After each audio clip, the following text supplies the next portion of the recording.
Ciao a tutti, sono Gianluca Aime, studio Scienze Storiche all'Università di Torino, benvenuti in questo canale YouTube Riassunti di Storia. Oggi continuiamo la nostra chiacchierata sulla storia della democrazia diretta ed entriamo nel vivo nell'analisi di 4 proposte contemporanee di democrazia diretta. In questo video approfondiremo la proposta di democrazia diretta, approfondiremo il municipalismo libertario di Bookchin, pensatore libertario, possiamo dire contemporaneo. Ovviamente, premessa di questo video, le fonti con le quali ho costruito questo video per ricostruire anche il pensiero di questo autore sono ovviamente municipalismo libertario, inoltre per una società ecologica e infine l'ecologia della libertà, tutti e tre editi da Eleutera. Ovviamente per queste 4 proposte che ho scelto, queste analisi di democrazia diretta, le ho prese a livello soggettivo, ci sono ovviamente altre proposte, ma ho voluto scegliere queste perché sono differenti tra di loro, come vedremo nell'analisi, che sarà fatta secondo le 4 chiavi di lettura della partecipazione, elezione vai sul sorteggio, rotazione delle cariche e democrazia sociale. Ma inoltre ovviamente questo è una cosa soggettiva e il fatto che secondo me sembrano ovviamente possibile una loro realizzazione, in particolare per quanto riguarda Bookchin. L'esperienza dei curdi nella guerra civile, tuttora ancora che si sta combattendo tutt'oggi in Siria, e quindi l'esperimento dei curdi di creare una repubblica libertaria, in particolare l'esperimento confederato democratico curdo nasce dal fondatore del PKK, nonché anche leader carismatico Abdul Öcalan, il quale ha tradotto i vari testi di Bookchin in turco. Quindi adesso però oggi andiamo all'origine di questo pensiero. La necessità di ridimensionare la comunità umane in modo da adeguarle alle risorse naturali del territorio in cui si trovano, di instaurare un nuovo equilibrio tra città e campagna, temi tradizionali del pensiero utopico ed anarchico del secolo scorso, diventa oggi ecologicamente imprescindibile. Ebbene, con queste parole di Bookchin, che si trovano per una società ecologica, iniziamo un attimo a parlare di questo progetto prima di entrare nel cuore dell'analisi delle 4 chiavi di lettura. E questa repubblica libertaria, questa forma politica, ovvero il municipalismo libertario, fondato sui principi di una ecologia sociale, teorizza una confederazione radicale che sostituisca lo Stato centralizzato nell'esercizio delle funzioni sociali e regolative. La base di questo pensiero è la riconcettualizzazione del senso politico di una dimensione legata a uno spazio autonomo, in cui si possa ricreare una cittadinanza ricca di interazioni tra individui.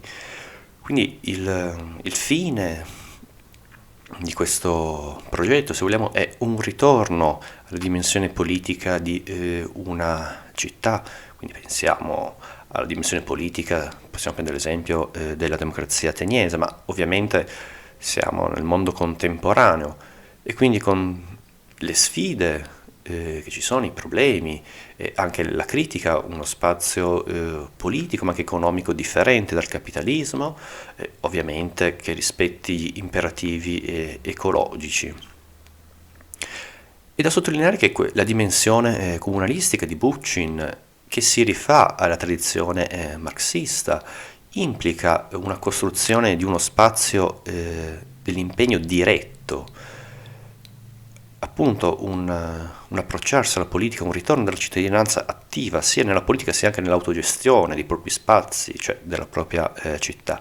E quindi questa dimensione, che ovviamente qui tradizione marxista, è un attimo ritornare alla comune, abbiamo l'esperienza della comune ovviamente in sottofondo, la sentiamo, e proprio questo impegno diretto si differenzia dalla vocazione esistenzialista, cioè dalla pratica lifestyle alternativa dell'anarchismo contemporaneo. Quindi il municipalismo libertario prende le distanze sia dagli estremi ambientalisti, pensiamo ai no global del metà degli anni 90, al neo-primitivismo, che criticano la tecnologia e la scienza, ma anche criticano anche le posizioni in politica e irrazionali delle filosofie individualistiche.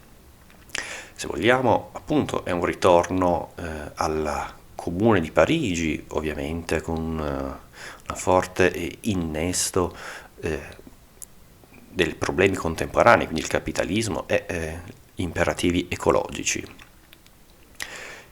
Il ritorno all'orizzonte politico della città trova la sua legittimazione teorica, ovviamente, nel modello idealizzato di Atene, che tuttavia non tiene conto del peso storico che ha avuto lo schiavismo in quel sistema, in quella società, e dell'imperialismo. Atene era una città imperiale. Infatti la democrazia ateniese viene interpretata in chiave libertaria ed è letta come una forma politica più sofisticata di assemblea dirette e autogestite, in cui il cittadino di una comunità democratica precapitalistica, attenzione, era un essere umano consapevole, civilmente impegnato e capace di autogovernarsi con grande disciplina. Qui veramente un discorso utopico, un discorso ideale, la qualità politica di un cittadino in un sistema politico, un sistema di governo, in una democrazia diretta è nettamente migliore dal punto di vista qualitativo rispetto ai cittadini contemporanei delle democrazie rappresentative. Questa è l'idea che si è fatto, appunto, l'idea teorica che sta alla base, che legittima questo ritorno a uno spazio comunale della vita politica e associativa. In questo discorso, infatti, Bookchin sostiene che di tutti questi principi etici,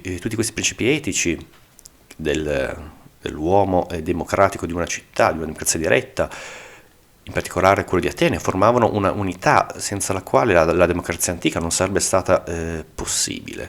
E quindi vediamo come lo scopo di questo autore è quello di riattivare questa dimensione etico-politica nelle democrazie contemporanee.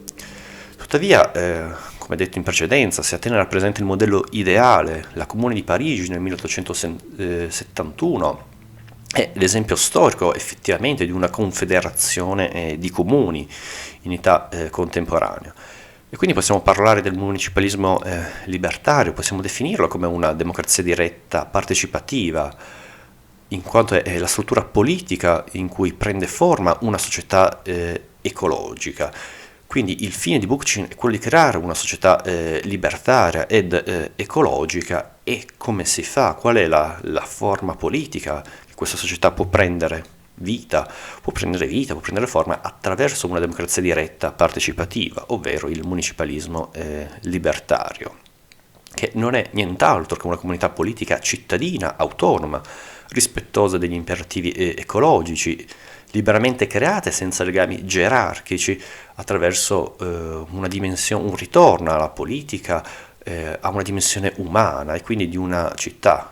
Ovviamente si cancella lo Stato, il dominio dello Stato, quindi questo veramente è il pensiero libertario puro.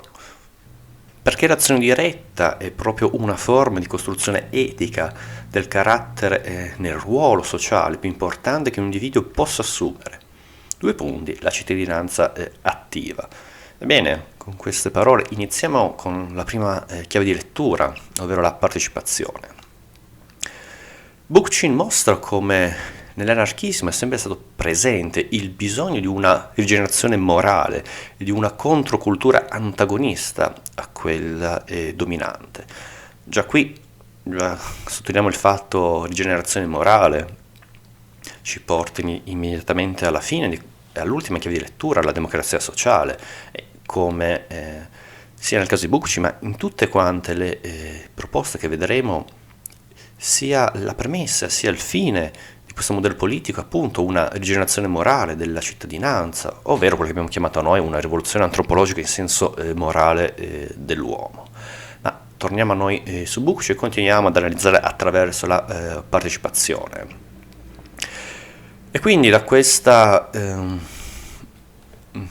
sentimento, che è sempre rimasto, questo nucleo, il cuore dell'anarchismo, che si basa sempre su una rigenerazione morale, su una controcultura antagonista a quella dominante, deriva, secondo Bookchin, sia una tendenza all'etica, tradotta in una coerenza tra mezzi e fini, sia una politica comunale, ovviamente riferita politica comunale alla controcultura antagonista a quella dominante. A questo proposito le istituzioni libertarie sono strutture attorno a relazioni dirette, faccia a faccia, e non a relazioni meccaniche, anonime e rappresentative come quelle dello Stato che domina. E quindi il municipalismo libertario è basato sulla partecipazione diretta, su un senso di cittadinanza che stimola l'azione e non sulla rappresentanza del potere, ovviamente. La rappresentanza è un qualcosa di liberale. Quindi la politica libertaria rappresenta un autentico recupero del significato storico della parola politica, proponendo il ritorno a un'autogestione a livello cittadino. E quindi qui vediamo come nel mondo libertario la parola Stato, quello che noi intendiamo come Stato, che di fatto possiamo intendere anche tutta quanta la politica. Cos'è lo Stato? È tutto quanto, dai politici, dai partiti, che sono organi che non sono propriamente istituzionali, sono intermediari come organi, ma anche organi effettivamente che fanno propriamente parte dello Stato, come la scuola, la sanità, la polizia, ad esempio, l'esercito, fanno tutti parte dello Stato, i suoi vari organi. Bene, nel vocabolario libertario, nel mondo libertario, tutto questo viene opposto con la parola politica, che ha un sapore differente dal nostro, un sapore di autogestione, un sapore anche di partecipazione diretta. E quindi la cancellazione del dominio dello Stato. I cittadini che ovviamente di una piccola comunità che possono autogestirsi liberamente, possono decidere tra di loro. Ovviamente questa nuova politica si concretizza, ovvero la partecipazione si concretizza nelle assemblee cittadine, sia a livello municipale sia a livello di quartiere, nelle aree metropolitane, cioè in città più grandi. Ricordiamo che Bookchin è un pensatore libertario americano e quindi ovviamente ha nel suo orizzonte di idee le grandi metropoli americane, quindi come si può portare un modello del genere a New York, a Chicago, alle grandi città? Ovviamente portando delle assemblee di quartiere anche in ogni area di quartiere, che ovviamente pensiamo a New York, i quartieri sono grandi quanto nostre intere, forse, regioni. Ebbene, queste assemblee di quartiere hanno la prerogativa della funzione legislativa ed eleggono i membri dei consigli amministrativi. In queste assemblee il popolo si esprime direttamente ed è il custode dell'interesse generale, concepito come l'insieme delle tematiche ecologiche, comunitarie, morali, culturali e della parità tra i sessi. Quindi qui vediamo bene, abbiamo un esempio di che cos'è l'interesse generale, il bene comune, se vogliamo usare in altri termini, per Bookchin, ed è appunto le tematiche ecologiche, quelle comunitarie, morali, culturali e della parità. E quindi possiamo appunto descrivere il municipalismo libertario come una democrazia diretta partecipativa. E secondo Bookchin è realizzabile solo se le assemblee locali mantengono il controllo su ogni organo confederale di coordinamento, imponendosi sugli esperti e sugli amministratori.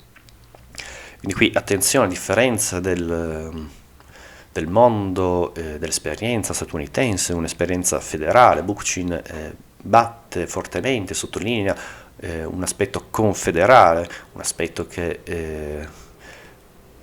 avevano a cuore gli antifederalisti americani. Ovviamente vi rimando alla mia playlist e al primo video che ho fatto riguardo alla nascita della Grande Repubblica federale.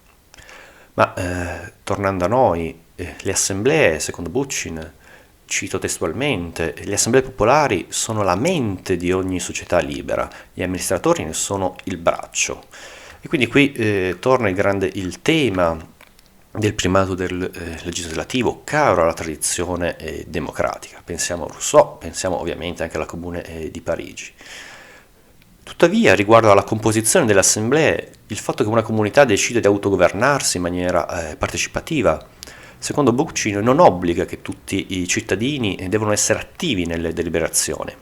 Infatti, per problemi specifici, come riporta ad esempio un progetto, una costruzione di una strada, gli esperti hanno la responsabilità esecutiva, mentre spetta alle assemblee locali discutere riguardo la decisione da fare su tali progetti. Quindi qui si riconosce il compito e la funzione degli esperti. Non siamo in una società, come dire, democratica radicale, dove gli esperti vengono cacciati, ma sì, hanno la loro funzione, la fanno, ma ovviamente l'aspetto decisionale spetta alle assemblee. Maggioranza, dicevano. Dobbiamo infatti abbandonare l'idea di dover sempre raggiungere l'unanimità in larghi consensi. Una tirannia dell'unanimità degrada una società libera, tende a uccidere l'individuo in nome della comunità e il dissenso in nome della solidarietà. Con queste parole, che veramente sanno di liberalismo radicale, sono di Bookchin, le troviamo nel suo saggio per una società ecologica. E quindi qui si apre la grande differenza, dobbiamo tenercelo bene in mente, fra il municipalismo libertario e le altre, come vedremo in seguito, proposte di democrazia diretta. Infatti Bookchin è a favore di una maggioranza, quindi di votare per maggioranza, di contare il numero di voti, il numero delle mani, come preferite, e quindi si differenzia totalmente da future proposte, modelli che si basano sul consenso, differenza addirittura da Rousseau, ma anche lì per Rousseau la volontà generale non è la volontà di tutti quanti, è la volontà del bene comune, che anche lì la sa chi il legislatore la sa. Ma non è questo il momento di parlare. Le critiche che sono state fatte a Bookchin è anche di sfociare un po' troppo di essere troppamente legato alla tradizione marxista, e quindi sì, la tradizione marxista, la tradizione, diciamo, dei soviet, dove sì, c'è democrazia diretta, tutto quanto, non c'è un partito, non è il comunismo di Stalin ovviamente, c'è una democrazia diretta, un luogo dove si vota, a partecipazione diretta, però alla fine si conta, le decisioni vengono prese a maggioranza, e quindi c'è il rischio di una deriva carismatica, perché dove c'è una maggioranza vuol dire ci sarà qualcuno che avrà fatto un discorso a tutta quanta l'assemblea e avrà suscitato maggior consenso, quindi c'è il rischio di una deriva di un leader carismatico. Ma tornando a noi, analizzando bene questa seconda chiave di lettura, l'elezione male sul sorteggio, e quindi riprendendo la tradizione democratica, Bookchin comunque riconosce l'importanza del sorteggio come strumento egualitario per eccellenza e si oppone alla procedura delle elezioni della democrazia rappresentativa, quindi i rappresentanti. Ci sono le elezioni ogni 4 o 5 anni, si votano i rappresentanti e poi questi andranno in Parlamento e avranno tutto il potere di fare e disfare a seconda appunto la loro persona. Ed è contrario alle elezioni, se vogliamo, liberali, in quanto il voto sarebbe una completa quantificazione della cittadinanza, ridotta a una percentuale di preferenze. Quindi qui alle elezioni il partito Alfa prende il 40% dei voti e il più votato avrà la maggioranza, e quindi non possiamo dare torto a Bookchin in questa sua visione, in questa quantificazione della cittadinanza, della democrazia rappresentativa. Tuttavia, è da sottolineare come la critica alla privatizzazione della democrazia è rivolta anche ai referendum e alla e-democracy. Quindi non solo la democrazia diretta, ma tutti quei momenti, tutte quelle procedure che sondano la cittadinanza da un punto di vista quantitativo. Nel municipalismo libertario il superamento delle elezioni è possibile attraverso le assemblee cittadine, le assemblee che creano una democrazia diretta partecipativa. le quali queste assemblee possono essere rapidamente strutturate, secondo Bookchin, nel comune, nei quartieri, grazie ai moderni mezzi di comunicazione e di trasporto. Attenzione, vedremo, come abbiamo già visto in barba nel video precedente sull'esperienza partecipativa degli anni 60, ebbene, questa è possibile un ritorno alla democrazia diretta grazie ai nuovi mezzi sia di comunicazione sia di trasporto. Il mondo, se appunto Constant all'inizio del 1800 disse che non era possibile fare una democrazia diretta perché gli stati sono enormemente più grandi, come può lo Stato francese riunirsi in assemblea per legiferare direttamente? Non può, e quindi ha bisogno di rappresentanza. Ecco che all'inizio del XXI secolo, con l'arrivo della nuova tecnologia, il mondo che è diventato globale, ma allo stesso tempo è diventato anche più piccolo, è possibile, secondo questi autori, un ritorno di fatto alla partecipazione diretta della cittadinanza. In queste assemblee, nelle assemblee di quartiere, le decisioni sono prese sulla base della condivisione del consenso decisionale fra tutta la popolazione secondo il principio di maggioranza. E quindi le decisioni sono prese appunto tramite il principio di maggioranza, non è la ricerca del consenso. Dopo che queste assemblee hanno preso delle decisioni, il risultato della volontà comune sarà eseguito dai consigli locali e confederati, quindi dal potere esecutivo ovviamente subordinato. Quindi qui di nuovo si sottolinea il primato del legislativo. L'adozione di una regola maggioritaria nell'organo legislativo differenzia il municipalismo libertario dalla democrazia deliberativa basata sul consenso dell'anarchismo postclassico. Quindi questa democrazia orizzontale che non prevede, anzi cerca di frenare in tutti i modi l'emergere di leader carismatici e le decisioni sono prese tramite il consenso. Ma ovviamente questo tema lo lasceremo al prossimo video, dove andremo effettivamente ad approfondire uno di questi temi. Ma adesso appunto della democrazia orizzontale non ne parliamo e continuiamo con il municipalismo libertario. Un fondamentale principio anarchico. Ogni essere umano normale ha le competenze per gestire i propri problemi della società, e più specificatamente della comunità di cui è membro. Con queste parole prese dal saggio Per una società ecologica di Bookchin iniziamo ad analizzare la terza chiave di lettura, ovvero la rotazione delle cariche.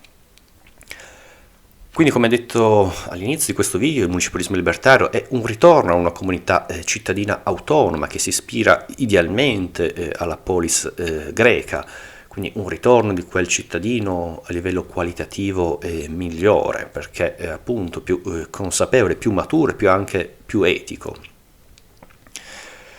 Uno degli obiettivi di questo ritorno a questa dimensione politica, questa dimensione cittadina della politica, è di instaurare un decentramento istituzionale. Qui veramente il pensiero libertario esce fuori anche la tradizione della Comune di Parigi descritta da Marx. Infatti il bisogno di città più piccole, secondo Bookchin, è dovuto sia alla realizzazione delle concezioni libertarie, sia per garantire le esigenze più elementari di un'esistenza in equilibrio con la natura. E quindi ovviamente per evitare, abbattere il dominio dello Stato bisogna tornare a una politica più piccola, dove effettivamente tutti quanti siamo amministratori. Ma tutto ciò permette anche il rispetto degli imperativi ecologici. E quindi Bookchin, rifiutando il principio di rappresentanza dello Stato-nazione, della democrazia liberale, il coordinamento delle assemblee popolari avviene tramite delegati, ovviamente soggetti al mandato imperativo, che possono essere sostituiti in qualsiasi momento, non hanno una piena libertà individuale come ce l'hanno i rappresentanti delle democrazie rappresentative. Oltre a questo, oltre ad essere dei delegati, c'è il principio di delega e non di rappresentanza. Oltre al principio di delega è presente la rotazione delle cariche e la revoca di questi soggetti. Il compito degli amministratori è quello di sostenere gli interessi locali nel calendario del lavoro dei consigli confederali, composti, questi a loro volta, da altri delegati delle assemblee di quartiere dei comuni. E quindi a livello locale ci sono le assemblee di quartiere dove i cittadini votano direttamente, tutto ciò poi viene eseguito tramite dei delegati locali, soggetti sempre al mandato imperativo e alla rotazione delle cariche. Per quanto riguarda il gradino più sopra, potremmo dire forse regionale o nazionale, ma sono termini che agli anarchici non piace. Riguardo a un aspetto confederale, cioè all'insieme più alto di di queste città locali, troviamo la confederazione, quindi i consigli confederati sono composti, quindi sul piano esecutivo a livello confederale troviamo questi consiglieri che sono composti da delegati di tutte le varie assemblee di quartieri dei comuni. Infatti, secondo Bucci, bisogna creare una nuova politica che sappia sfuggire alla trappola del parlamentarismo. Il potere deve continuare a essere restituito ai quartieri e alle municipalità, sotto forma di centri sociali, cooperative, centri per l'occupazione e soprattutto assemblee cittadine. Ovviamente questa parte è presa ancora una volta per una società ecologica. Qui veramente emerge sia da queste parole sia la tradizione marxista, la tradizione della comune, ma anche ovviamente la tradizione dell'anarchismo. Un secondo obiettivo della realizzazione di questo decentramento territoriale avviene attraverso una autogestione amministrativa. E a questo proposito la rigenerazione politica partecipativa si oppone al professionismo politico della rappresentanza, della democrazia rappresentativa, quindi sia ai politici, sia ai partiti, quindi ai rappresentanti propriamente detti, ma anche alla burocrazia, cioè alla macchina, quelle persone che fanno girare la grande macchina dello Stato. Che ovviamente quando si parla di Stato, quando si parla di queste cose, si parla sempre di una gerarchia, e quindi l'anarchismo va sempre contro ogni forma di gerarchia, e quindi anche in questo. Quindi il decentramento territoriale favorisce un'autogestione amministrativa che va contro tutte queste cose, questi aspetti, e ovviamente in un'esperienza di democrazia diretta i partiti sono assenti da questo, e anche la burocrazia. I consigli confederati hanno una funzione amministrativa esecutiva e sono lo strumento di collegamento tra le città e i quartieri delle metropoli. E ovviamente hanno una funzione esecutiva subordinata, sono a livello più ampio, ma non hanno un'iniziativa, sono solo appunto dei semplici amministratori che possono essere sciolti in qualsiasi momento. Bookchin, riprendendo la critica di Rousseau al governo rappresentativo, i cittadini della democrazia contemporanea, secondo Bucci, sono descritti come un elettorato passivo che vota ritualmente dei rappresentanti. Diversamente, l'agire politico di una comunità non gerarchica e senza classi implica un discorso razionale, una condivisione del potere attraverso un'attività realmente partecipativa.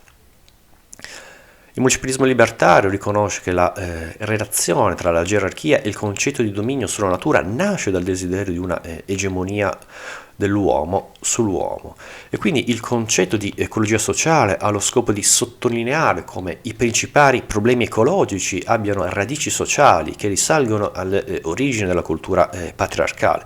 Questo è la grande novità, proprio il pensiero libertario di Bookchin, che coglie il termine appunto ecologia sociale. Infatti, secondo Bookchin, in un'ecologia sociale la gerarchia sarebbe sostituita dall'interdipendenza e la consociazione implicherebbe l'esistenza di un nucleo organico che risponde ai bisogni biologici, profondamente sentiti, di sollecitudine, cooperazione, sicurezza e amore. La libertà non sarebbe più contrapposta alla natura, l'individuo alla società, la scelta alla necessità, la personalità alle esigenze di coesione sociale. Una società ecologica riconoscerebbe pienamente che l'animale uomo è strutturato biologicamente per vivere con i suoi simili, per prendersene cura e per amarli, in senso ad un gruppo sociale ampiamente e liberamente definito.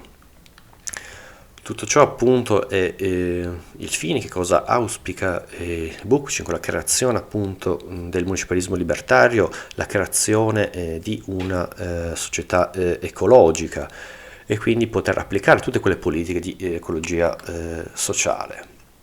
Infatti Bookchin sostiene che per poter risolvere la crisi ambientale contemporanea e quindi anche superare il capitalismo e le sue forme di dominio, cioè superare anche lo Stato borghese, se vogliamo usare questo termine marxista, è necessario costruire una società ecologica fondata sulle relazioni non gerarchiche, quindi qui anarchismo, e strutturata sulla base di tecnologie ecosostenibili e autogestite nella forma di una democrazia partecipativa. Cioè, ovviamente, ancora una volta, la forma politica è il municipalismo libertario, è la soluzione, come abbiamo visto, ai problemi di tutto, ai problemi del mondo contemporaneo, cioè al capitalismo finanziario, al dominio dello Stato borghese, e ovviamente una soluzione, un ritorno alla natura, quindi una soluzione ai problemi ambientali, ai problemi ecologici.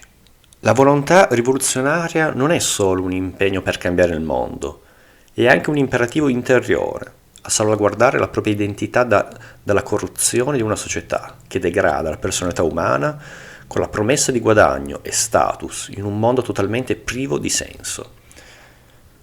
Con queste parole iniziamo l'ultima chiave di lettura, che è la democrazia sociale. Ovviamente questa parte l'ho presa dal saggio Per una società ecologica, e quindi arriviamo al cuore, alla parte più, se vogliamo, importante, come vedremo collega un po' tutto. Infatti con questo termine, democrazia sociale, ho voluto, come dire, mettere dentro questa parola gli effetti effettivamente che portano alla società questo tipo di forma politica. Infatti il fine del municipalismo libertario è quello di creare una nuova politica attraverso una nuova etica, ovviamente, come abbiamo visto prima, libertaria ed ecologica, che trasformi radicalmente la condizione umana a livello, secondo Bookchin, sia a livello emotivo, intellettivo, spirituale, fisico, personale e istituzionale. Bookchin auspica questa trasformazione attraverso l'uso della ragione e della sperimentazione, che rendono possibile raggiungere l'autogestione della comunità. Quindi qui attenzione che Bookchin si differenzia dalla tradizione della fine degli anni 60, a questo relativismo radicale, questa critica totale alla ragione. E il fine del municipalismo libertario, questa nuova etica, questa nuova politica, possiamo ricondurla al nostro tema, a una rivoluzione antropologica di senso morale dell'uomo, e quindi vediamo che si differenzia totalmente dalla pratica lifestyle alternativa dell'anarchismo postclassico. Quindi non è la creazione di spazi, uno spazio possibile, ma di fatto è la creazione effettivamente di una comunità, di una forma politica reale, la creazione di una città. Non possiamo dire Stato, perché agli anarchici questo non piace, però la creazione, se vogliamo, di una repubblica libertaria, di una comunità effettivamente che si autogestisca e che faccia politica direttamente. Quindi un municipalismo libertario si concretizza per un impegno diretto nella gestione della comunità. E quali sono, secondo Bookchin, i 5 obiettivi della nuova politica libertaria? Creare una nuova sfera politica, quindi attraverso una partecipazione e l'autogestione civica che si contrappone allo Stato-nazione. Secondo obiettivo, far diventare il municipalismo libertario il modello politico futuro di una società razionale ed ecologica. Terzo obiettivo, realizzare una municipalizzazione ecologica dell'economia attraverso l'acquisizione dei mezzi di sussistenza da parte della comunità. Quindi qui veramente un pensiero molto vicino a Marx, acquisire i mezzi di produzione di sussistenza da parte non si può dire dello Stato, da parte della comunità, dell'organo collettivo. Quarto obiettivo, riportare il senso di una politica autentica, ricostruendo il corpo politico grazie al recupero della cittadinanza attiva e dell'educazione civica.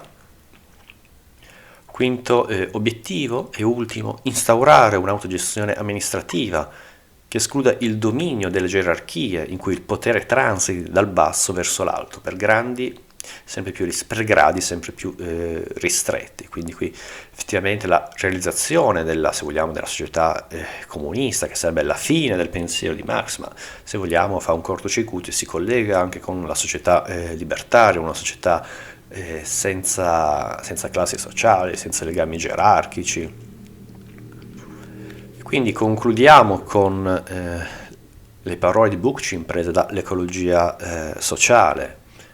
Quel che dobbiamo cercare di creare è una nuova cultura, non un altro movimento che si proponga di curare i sintomi della crisi senza rimuovere le cause.